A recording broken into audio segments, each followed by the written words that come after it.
Baklay-baklay sa kadalangan, lingi sa tuo, lingi sa wala. Ito mo aning kuan guys. Patatas ni bossing. Macintag ni kakahon. Well, nagabaklay-baklay, nakagilapan sa camera guys. So, ito mo dari nga side. Nagabulak siya, it means dagko ni siya. Then, ingan yung mga produkto diri sa Kapatagan Davao del Sur guys. Patatas ni siya, then dol kay tagmang apo diri nga side, bugnaw kayo. So, may adlaw sa tong tanan.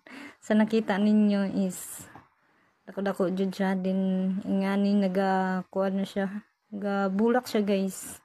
So, it means kuan dagko ni siya unod yan.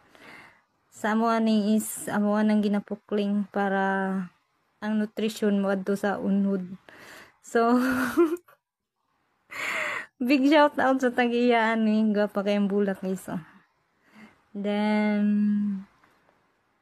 may na lang pud makaila unsa ni nga kuan nya tanom medyo gabon taga-adlaw jud rin naganaog ang langit guys. So yan ni indot kay na dari na pud palot-palot ang kabayo ani o di ka saka ang motor.